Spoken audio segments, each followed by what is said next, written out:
अमूल ये सिर्फ एक ब्रांड नहीं है बल्कि हमारी लाइफ का एक पार्ट है। सुबह के चाय से लेकर बच्चों के फेवरेट बटर तक अमूल हर घर का हिस्सा बन चुका है। लेकिन अमूल सिर्फ टेस्ट का नाम नहीं है बल्कि ये तो अपने आप में ही मिल्क और डेयरी प्रोडक्ट्स का बादशाह बन चुका है। वैसे तो इस ब्रांड को शुरू करने की नौबत इसलिए आई थी क्योंकि किसान पॉल्सन जैसी कंपनियों के एक्सप्लोटेशन से इतने परेशान थे कि वो जान तक देने को मजबूर हो गए थे। लेकिन फिर किस तरह से गुजरात के आनंद गाँव से एक रेवोल्यूशन शुरू हुआ जिसने न सिर्फ इन किसानों की किस्मत बदली बल्कि पूरे भारत को एक नई पहचान दिलाई। आज का ये वीडियो आपको लेकर जाएगा उसी क्रांति के सफर और हाँ, अमूल गर्ल की कहानी क्या जानते हैं आप? तो चलिए सब कुछ जानते हैं डिटेल में। लेकिन दोस्तों जानने से पहले वीडियो को एक लाइक जरूर कीजिएगा। तो दोस्तों अमूल की इस कहानी की शुरुआत होती है 1940 से, जब भारत के गांव में किसान अपनी गाय भैंस का दूध बेचकर गुजारा किया करते थे। सुबह सुबह महिलाएं उठती थी, पशुओं की सेवा करती, दूध निकालती और फिर किसान उसे बेचने निकल जाते। लेकिन प्रॉब्लम ये थी कि उन्हें उनकी मेहनत का सही रिवॉर्ड ही नहीं मिल पाता था क्योंकि दूध का ये पूरा बिजनेस कॉन्ट्रैक्टर्स और मिडिलमैन के कंट्रोल में रहता था। असल में किसानों के पास और कोई दूसरा ऑप्शन भी नहीं था क्योंकि किसानों को हर हाल में वो दूध बेचना ही था, नहीं तो अगले दिन तक वो खराब हो जाता। इसी चीज का फायदा उठाते हुए मिडिलमैन दूध को बहुत ही कम प्राइस पर खरीद लेते जिससे उनको तो काफी प्रॉफिट होता था। लेकिन फिर उसी टाइम यानी 1945 में British government Bombay milk scheme लेकर आई, जिसके बाद किसानों को अपने साथ होने वाला फ्रॉड समझ में आने लगा। असल में इस स्कीम के तहत किसानों से दूध खरीदकर गुजरात के आनंद शहर, जो कि ब्रिटिश काल में कायरा डिस्ट्रिक्ट के अंदर आता था, वहाँ ले जाकर के पॉस्चराइज किया जाता था। असल में पॉस्चराइज प्रोसेस में होता क्या है कि दूध को एक सेट टेम्परेचर पर गर्म किया जाता है और फिर जल्दी से उसे ठंडा कर दिया जाता है जिससे दूध में मौजूद हार्मफुल बैक्टीरिया खत्म हो जाते हैं और फिर इस दूध को ज्यादा टाइम तक के लिए स्टोर किया जा सकता है। अब आनंद शहर में इस प्रोसेस को पूरा करने के बाद से दूध को 427 किलोमीटर दूर बॉम्बे पहुंचाना पड़ता था और इसका टेंडर मिला था पॉल्सन कंपनी को। एक्चुअली पॉल्सन कंपनी दूध से बटर और घी जैसे प्रोडक्ट्स बनाती थी जिसका यूज ब्रिटिश ऑफिसर और भारत के अमीर लोग किया करते। अब ब्रिटिश गवर्नमेंट ने गुजरात के मिल्क प्रोडक्शन और डिस्ट्रीब्यूशन का सारा कंट्रोल पॉल्सन डेयरी को दे रखा, इसलिए किसानों को मजबूरन दूध इसी कंपनी को ही बेचना पड़ता था। हालात तो इतने खराब थी कि अगर मार्केट में 5 रुपए पर लीटर था तो फिर किसानों को सिर्फ 1 या 2 रुपए पर लीटर में ही दूध बेचना पड़ता। ये पूरी तरह से एक तरफा सौदा था क्योंकि किसानों के पास ना तो कोई नेगोशिएशन पावर थी और ना ही कोई दूसरा खरीदार। और दोस्तों ये एक्सप्लॉयटेशन यहीं पर ही खत्म नहीं होता। किसानों को अपना दूध कलेक्शन सेंटर तक पहुंचाने का खर्चा भी उन्हें खुद ही उठाना पड़ता और अगर क्वालिटी में थोड़ी भी कमी निकली तो फिर पेमेंट ही नहीं दिया जाता, जिसके चलते कायरा डिस्ट्रिक्ट में किसानों की हालत बद से बदतर होते जा रही थी और बहुत सारे फार्मर्स आत्महत्या करने को मजबूर हो गए। अब जब किसानों की ये परेशानियां हद से ज्यादा बढ़ गई तो उनका गुस्सा फूट पड़ा और वो अपनी शिकायत लेकर पहुंचे त्रिभुवन दास पटेल के पास। त्रिभुवन दास पटेल उस समय कायरा जिले के एक रिस्पेक्टेड लीडर थे जो हमेशा किसानों के अधिकार के लिए आवाज उठाते। ऐसे में जब किसानों ने अपनी परेशानी उनके सामने रखी तो फिर वो उन्हें अपने साथ लेकर कांग्रेस के बड़े नेता सरदार वल्लभ भाई पटेल के पास पहुंचे। असल में सरदार वल्लभ भाई पटेल को किसानों का मसीहा माना जाता था। अब उनके पास भले ही कोई सरकारी पद तो नहीं था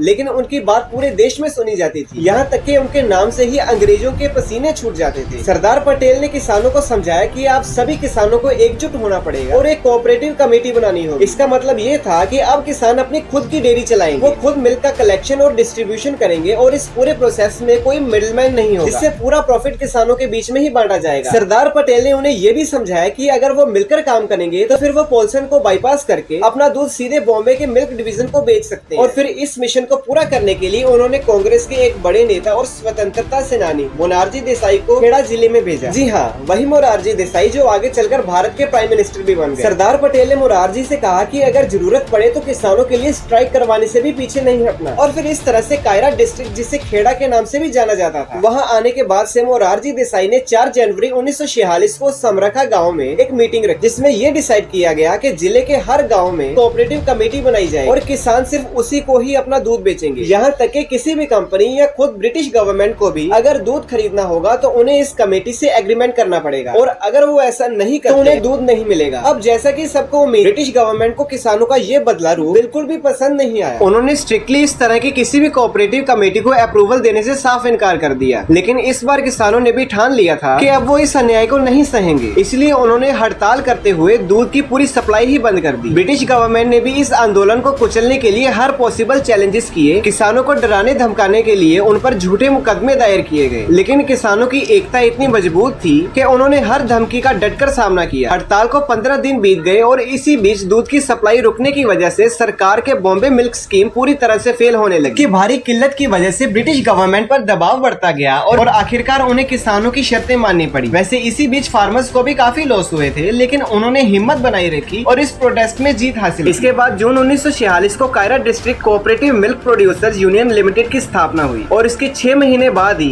यानी 19 दिसंबर 1946 को इसे फॉर्मली रजिस्टर किया गया। इतना ही नहीं, 1948 तक इस कोऑपरेटिव कमेटी ने बॉम्बे मिल्क स्कीम के लिए दूध को पस्चराइज करना शुरू किया। त्रिभुवन दास पटेल ने ये इंश्योर किया कि इस कोऑपरेटिव का फायदा हर किसान तक पहुंचे, चाहे उनकी जात, धर्म या फिर फाइनेंशियल कंडीशन कैसी भी हो। इस विजन को सही तरीके से इम्प्लीमेंट करने के लिए त्रिभुवन दास जी ने एक 3 टायर स्ट्रक्चर डिजाइन किया। पहला गांव में डेयरी कोऑपरेटिव बनाई जहां दूध को इकट्ठा किया जाता था और उसकी क्वालिटी की जांच की जाती थी। इसके बाद से दूध को पेस्चराइज किया जाता और लीक प्रूफ पैकेजिंग में पैक करके ट्रांसपोर्ट फ्रेंडली बनाया जाता। और फिर सबसे ऊपर एक स्टेट फेडरेशन बनाई गई जो कि मार्केटिंग और डिस्ट्रीब्यूशन का काम संभालती थी। 1948 के अंत तक करीब 432 किसान इस कोऑपरेटिव का हिस्सा बन चुके थे और हर दिन करीब 5000 लीटर दूध की सप्लाई हो रही थी। अगले कुछ ही सालों में किसानों की संख्या और दूध का प्रोडक्शन कई गुना हो गया। हालत ऐसी हो गई थी कि बॉम्बे मिल्क स्कीम भी इस दूध को एब्जॉर्ब नहीं कर पा रही। ये प्रॉब्लम सर्दियों में और भी ज्यादा बढ़ जाती है, क्योंकि भैंस इस सीजन में गर्मियों के मुकाबले में 2.5 गुना ज्यादा दूध देती है। और अब हैवी प्रोडक्शन और लो कंजम्पशन की वजह से किसान इतने परेशान रहने लगे कि उन्होंने फिर से औने पौने दामों में ही बिचौलियों को अपना दूध बेचना शुरू कर दिया। और अब सबसे बड़ा चैलेंज ये था कि इतने सारे एक्स्ट्रा दूध का किया क्या जाए। लेकिन तभी इस प्रॉब्लम का सॉल्यूशन लेकर आए डॉक्टर वर्गीस कुरियन, जिन्हें हम प्यार से मिल्क मैन ऑफ इंडिया भी कहते हैं। डॉक्टर कुरियन एक विजनरी इंसान जिन्होंने 1949 में अमेरिका से मैकेनिकल इंजीनियरिंग में मास्टर्स की डिग्री कंप्लीट की थी। पढ़ाई खत्म हो जाने के बाद से उन्हें सरकार ने गुजरात के आनंद में एक सरकारी डेयरी में काम करने के लिए भेजा। अब शुरुआत में तो डॉक्टर कुरियन इस असाइनमेंट से खुश नहीं थे, लेकिन यही उनकी मुलाकात हुई त्रिभुवन दास पटेल से। और जब त्रिभुवन दास पटेल ने डॉक्टर कुरियन को किसानों की परेशानियां समझाई तो वो तुरंत समझ गए कि अगर दूध की बर्बादी रोकनी है और किसानों को फायदा पहुंचाना है तो सिर्फ दूध को बेचने से काम नहीं चलेगा। इसलिए उन्होंने एक्स्ट्रा दूध से बटर, कंडेंस्ड मिल्क और मिल्क पाउडर बनाने का आइडिया दिया। ऐसा करने से दूध को न केवल लंबे समय तक स्टोर किया जा सकता था, बल्कि उसकी मार्केट वैल्यू भी कई गुना तक बढ़ाई जा सकती थी। अब दोस्तों, बटर बनाना तो आसान था, लेकिन मिल्क पाउडर के साथ एक बड़ी प्रॉब्लम ये थी कि आमतौर पर मिल्क पाउडर गाय के दूध से बनाया जाता था, जबकि गुजरात में किसानों के पास ज्यादातर भैंस का दूध था और भैंस के दूध से मिल्क पाउडर बनाने के लिए उनके पास कोई टेक्नोलॉजी मौजूद नहीं थी। लेकिन डॉक्टर कुरियन ने यहाँ भी हार नहीं मानी। उन्होंने अपने दोस्त हरिचंद मेगा दलाया, जो मिशिगन से डेयरी टेक्नोलॉजी में मास्टर कर चुके थे, उनसे मदद मांगी। और फिर हरिचंद दलाया ने अपनी एक्सपर्टीज का इस्तेमाल करते हुए दुनिया का पहला बफेलो मिल्क स्प्रे ड्रायर तैयार किया। ये एक बड़ी टेक्निकल सक्सेस थी, जिसने पहली बार भैंस के दूध से मिल्क पाउडर बनाने का रास्ता खोल दिया था। ये इनोवेशन न केवल किसानों के लिए वरदान साबित हुआ, बल्कि इसने डेयरी इंडस्ट्री में भारत को एक नई पहचान दिलाई। और फिर 31 अक्टूबर 1955 को सरदार पटेल के जन्मदिन पर इस कोऑपरेटिव सोसाइटी ने अपना पहला मिल्क प्लांट खोला, जो कि इंडिया ही नहीं बल्कि पूरे एशिया का सबसे बड़ा मिल्क प्लांट था, क्योंकि इसकी डेली कैपेसिटी 1 लाख लीटर दूध प्रोसेस करने की थी। अब जब ये तो तय हो गया कि इस कोऑपरेटिव में किसानों के दूध से अलग अलग तरह के डेयरी प्रोडक्ट्स बनाए जाएंगे, तो फिर इन प्रोडक्ट्स की पहचान के लिए एक ब्रांड नेम की भी जरूरत महसूस हुई। और फिर इसके लिए नाम सिलेक्ट किया गया अमूल। लेकिन सवाल ये उठता है कि अमूल ही क्यों? वेल, इस नाम के पीछे 2 बड़ी वजह थी। पहली वजह ये थी कि अमूल शब्द संस्कृति अमूल्य शब्द से आया है, जिसका मतलब होता है प्राइसलेस, यानी कि अनमोल। और ये नाम दूध और बाकी डेयरी प्रोडक्ट्स की असली मूल्य को दर्शा रहा था। और दूसरी वजह थी, अगर आप आनंद मिल्क यूनियन लिमिटेड का शॉर्ट फॉर्म निकालेंगे तो फिर वो भी अमूल ही बनता है। लेकिन दोस्तों, अमूल का सफर अब भी इतना आसान नहीं था, क्योंकि अमूल का बटर लॉन्च होते ही एक बहुत बड़ा फेलियर साबित हुआ। और इसकी सबसे बड़ी वजह ये थी कि उस टाइम मार्केट में पहले से मौजूद पॉल्सन का बटर, असल में पॉल्सन के बटर को पुरानी बासी क्रीम से बनाया जाता, जिसे बिना रेफ्रिजरेशन के 1 हफ्ते तक बाहर रखा जाता था। और इस प्रोसेस की वजह से क्रीम में खटास आ जाती थी और पॉल्सन के बटर का स्वाद बहुत अलग होता था। इसके अलावा पॉल्सन अपने बटर की सेल्फ लाइफ को बढ़ाने के लिए उसमें काफी ज्यादा नमक डालता था, जिससे कि उनके बटर का टेस्ट नमकीन हो जाता था। और एक और बड़ी बात ये थी कि पॉल्सन का बटर गाय के दूध से बनाया जाता था, जिससे कि उसका रंग हल्का पीला होता था। और दोस्तों, लोगों को पीले और नमकीन पॉल्सन बटर की मानो आदत सी पड़ चुकी थी। लेकिन जब अमूल का बटर लॉन्च हुआ तो इसे ताजा क्रीम और उसी दिन तैयार किया जाता था, जिसकी वजह से इसमें किसी भी तरह की कोई खटास नहीं होती थी और इसका टेस्ट भी बिना नमक वाला था। इसके साथ ही भैंस के दूध से बने अमूल के बटर का रंग बिल्कुल सफेद था। और फिर दोस्तों, पॉल्सन के आगे अमूल का फ्रेश सफेद और बिना नमक वाला बटर किसी को भी पसंद नहीं आया। इस प्रॉब्लम का सॉल्यूशन ढूंढने के लिए अमूल ने भी अपने बटर में नमक मिलाना शुरू कर दिया और साथ साथ ही कंपनी ने थोड़ा सा रंग डाल के अपने बटर का कलर भी पीला कर दिया। हालांकि डॉक्टर वर्गीस कुरियन को ये बदलाव बिल्कुल भी पसंद नहीं आया, क्योंकि वो हमेशा ताजगी और क्वालिटी पर जोर दिया करते थे। लेकिन धीरे धीरे उन्हें ये बात समझ आने लगी कि कस्टमर सेटिस्फेक्शन और उनकी आदतों का ख्याल रखना भी किसी ब्रांड के लिए बहुत जरूरी होता है। इन बदलाव के बाद से अमूल का बटर धीरे धीरे लोगों के बीच में पॉपुलर होने लगा और अमूल ने पॉल्सन को न केवल टक्कर दी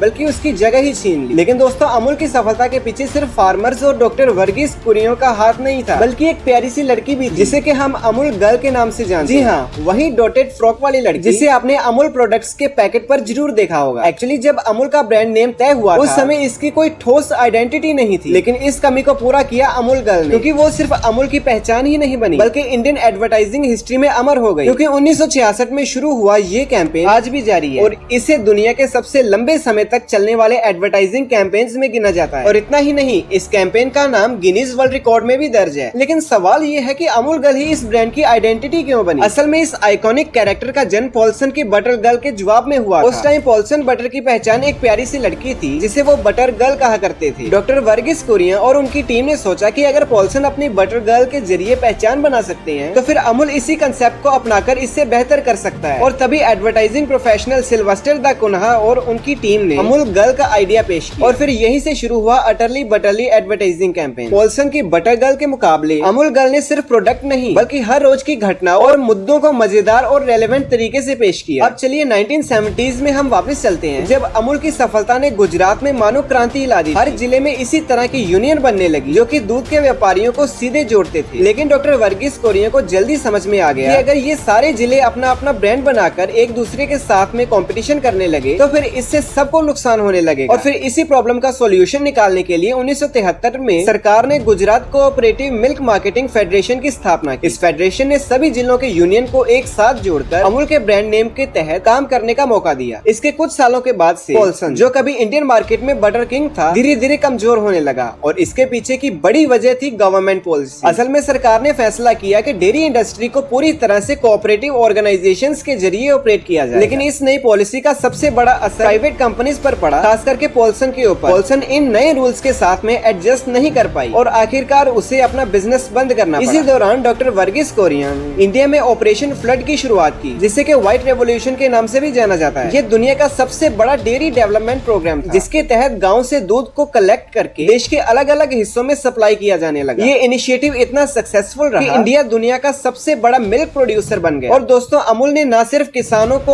आर्थिक रूप से मजबूत बनाया बल्कि कस्टमर्स तक भी फ्रेश और हाई क्वालिटी डेयरी प्रोडक्ट्स पहुंचाए। इसी बीच अमूल अपने प्रोडक्ट पोर्टफोलियो का भी लार्जेस्ट एक्सपेंशन करता जा रहा था। जैसे कि 1980s में अमूल ने चीज और आइसक्रीम के सेगमेंट में भी कदम रखा, जिससे कि इसकी रीच और भी ज्यादा बढ़ गई। अमूल की पॉपुलैरिटी 80s और 90s में इतनी ज्यादा हो चुकी थी कि इसके नकली प्रोडक्ट्स भी मार्केट में आने लगे, क्योंकि कई सारे स्कैमर्स ने खराब क्वालिटी के प्रोडक्ट्स पर अमूल का लेबल लगाकर बेचना शुरू कर दिया। इस प्रॉब्लम से निपटने के लिए अमूल ने स्ट्रिक्ट लीगल एक्शंस लिए, अपनी पैकेजिंग में hologram and unique codes add किए और कंज्यूमर्स को अवेयर करने के लिए लार्ज स्केल पर कैंपेन भी चलाए। हालांकि इन चुनौतियों के बावजूद अमूल ने कभी भी अपने एक्सपेंशन को नहीं रोका। फॉर एग्जांपल 1990s में इसने फ्लेवर्ड मिल्क जैसे प्रोडक्ट्स लॉन्च किए। साथ ही 2000 के दशक में अमूल कूल, मस्ती, बटर मिल्क और हेल्थ फोकस प्रोडक्ट्स जैसे अमूल प्रो को मार्केट में लाया गया। 2010 तक अमूल ने रेडी टू ईट और डेयरी बेस्ड डेजर्ट को भी अपने पोर्टफोलियो में शामिल किया और अपने वास्ट प्रोडक्ट पोर्टफोलियो की मदद से इनसे शहरी मार्केट के साथ साथ गाँव के दूर दराटे इलाकों में भी अपने मजबूत पकड़ बना ली। अमूल की मेहनत और डिटर्मिनेशन का ये नतीजा था कि साल 2010-11 के फाइनेंशियल ईयर में इसने $2 बिलियन